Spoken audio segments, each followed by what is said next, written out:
हम जब गहनों के बारे में सोचते हैं तो क्या ख्याल आता है? परंपरा, कला, भावनाएं, है ना? लेकिन आज की तारीख में इस सदियों पुरानी चमक के पीछे एक बिल्कुल अलग ही दुनिया काम कर रही है। एक ऐसी दुनिया जो टेक्नोलॉजी से चलती है और जो इस पूरे बिजनेस को जड़ से बदल रही है। देखिए, गहनों का कोई भी पीस वो सिर्फ सोना, चांदी या पत्थर नहीं होता है ना। वो एक कहानी होता है, किसी खास पल की एक खूबसूरत याद, मतलब हमारी पर्सनैलिटी का एक हिस्सा बन जाता है। और शायद इसीलिए इसकी खूबसूरती हमें हमेशा से इतनी पसंद आती है। पर कभी सोचा है, आज के डिजिटल जमाने में एक खूबसूरत गहना तिजोरी से निकलकर हमारे दरवाजे तक पहुंचता कैसे है? यकीन मानिए, पर्दे के पीछे की कहानी उतनी ही पेचीदा है जितनी ये गहने खुद खूबसूरत हैं। तो आज हम इसी सफर के 4 पड़ावों को समझेंगे। पहला, एक जौहरी की असली मुश्किलें क्या हैं। दूसरा, वो ऑनलाइन दुनिया में शोरूम जैसा एक्सपीरियंस कैसे बनाते हैं। तीसरा, वो पर्सनल टच, वो खास सर्विस हजारों लोगों तक कैसे पहुंचाते हैं। और आखिर में जब हम बाय बटन दबा देते हैं, उसके बाद क्या होता है। तो चलिए शुरू करते हैं, इस चमक के पीछे की दुनिया में झांकते हैं। और शुरुआत करते हैं एक ज्वेलर की सबसे बड़ी दुविधा से, वो मुश्किलें जो हमें आपको कभी नजर नहीं आती। अब जरा सोचिए, ज्वेलरी बिजनेस कितना मुश्किल है। सोने का भाव दिन में पता नहीं कितनी बार ऊपर नीचे होता है। स्टॉक को सिर्फ पीस में नहीं, वजन में भी गिनना पड़ता है। अब ये सब हाथ से करना तो नामुमकिन है। यहीं पर काम आता है एक स्पेशल सॉफ्टवेयर, जिसे ईआरपी कहते हैं। समझिए, ये एक तरह का सुपर ब्रेन है जो इन सारी मुश्किल चीजों को एक ही जगह पर संभाल लेता है। मतलब रोज की परेशानियां देखिए, हर एक पत्थर का हिसाब किताब, सोने के अलग अलग रेट्स, खरीदने का अलग, बेचने का अलग, फिर कस्टम ऑर्डर्स हैं, गोल्ड डिपॉजिट स्कीम्स हैं। इन सब के बीच अगर कोई सच्चा साथी है तो वो है टेक्नोलॉजी। अच्छा, ये तो हुई अंदर की बातें। अब आते हैं उस चीज पर जो हम सबको दिखती है, कस्टमर एक्सपीरियंस। सवाल ये है कि शोरूम वाला फील ऑनलाइन कैसे लाया जाए। एक्सपर्ट्स कहते हैं, और ये बात बिल्कुल सही भी है, कि वीडियोस एक गेम चेंजर हैं। वो आपको लगभग वैसा ही एक्सपीरियंस देते हैं जैसा दुकान में मिलता है। जब आप किसी गहने को वीडियो में हर एंगल से घूमते हुए देखते हैं ना, तो एक कनेक्शन बनता है, एक इंसानी रिश्ता जो सिर्फ फोटो देखकर कभी नहीं बन सकता। और अब आती है वो टेक्नोलॉजी जिसने सब कुछ बदल दिया, वर्चुअल ट्राई ऑन या वीटीओ। ये ऑगमेंटेड रियलिटी यानी एआर का कमाल है। सीधी भाषा में कहें तो आप अपने फोन के कैमरे पर ही देख सकते हैं कि कोई हार या झुमका आप पर असल में कैसा लगेगा। है ना कमाल? तो ये जादू चलता कैसे है? बहुत सिंपल है। पहला, एक स्मार्ट एल्गोरिथम आपके चेहरे या हाथ को रियल टाइम में ट्रैक करता है। दूसरा, उस गहने की एक high quality 3D digital copy तैयार की जाती है। और तीसरा, सिस्टम उस 3D मॉडल को आपके लाइव वीडियो पर परफेक्टली फिट कर देता है। और नतीजा ऐसा लगता है मानो आपने वो गहना सच में पहन रखा हो। ये सच में कमाल है। और इसका फायदा जबरदस्त।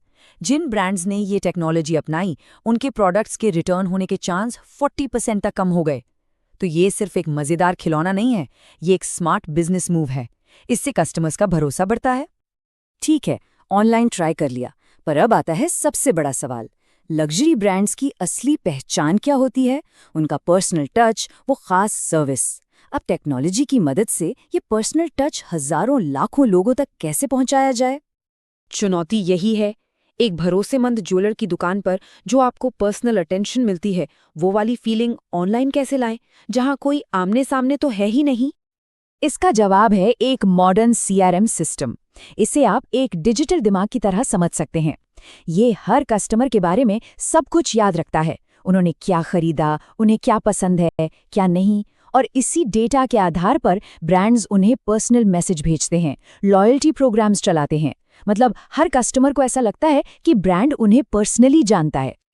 तो ये एक बहुत बड़ा बदलाव है। सोचिए, एक तरफ वो पारंपरिक दुकान है जहां रिश्ता बस आमने सामने की बातचीत से बनता था, और दूसरी तरफ ये मॉडर्न डैशबोर्ड जो टेक्नोलॉजी के जरिए लाखों लोगों के साथ वही पर्सनल रिश्ता कायम कर रहा है। पर यह होता कैसे है? इसका तरीका है सेगमेंटेशन। मतलब ब्रांड अपने कस्टमर्स को छोटे छोटे ग्रुप्स में बांट देते हैं। जैसे जो पहली बार वेबसाइट पर आए हैं, उन्हें अलग ऑफर्स दिखाए जाते हैं।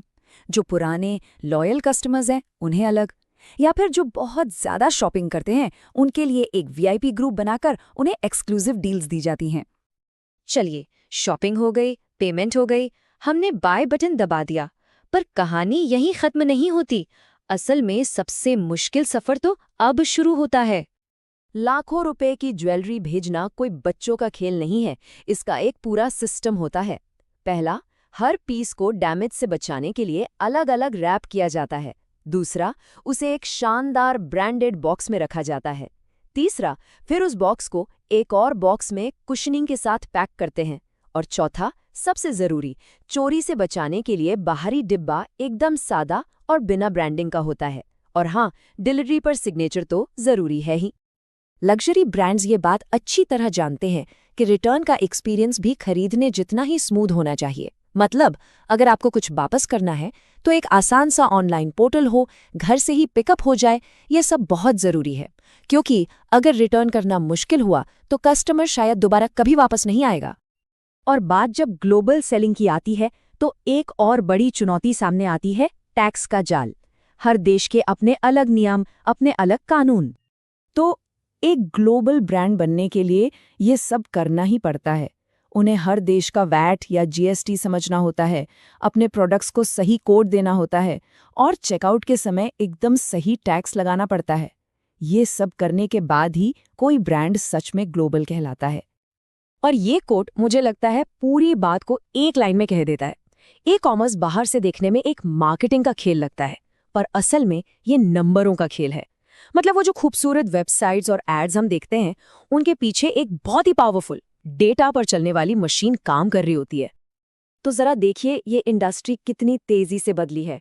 90 के दशक में थी वो पारंपरिक दुकानें, 2000 में आई बेसिक सी वेबसाइट्स, 2010 के दशक में ऑनलाइन और ऑफलाइन दुनिया एक होने लगी, और अब 2020 के बाद हम एक ऐसे दौर में हैं जहां एआर, वीडियो और पर्सनलाइजेशन मिलकर एक बिल्कुल नया डिजिटल शोरूम बना रहे हैं। और ये सब हमें एक बहुत ही दिलचस्प सवाल पर लाकर खड़ा कर देता है। जैसे जैसे टेक्नोलॉजी असल और डिजिटल दुनिया के बीच की लकीर को मिटाती जा रही है, भविष्य में लग्जरी का असली मतलब क्या होगा?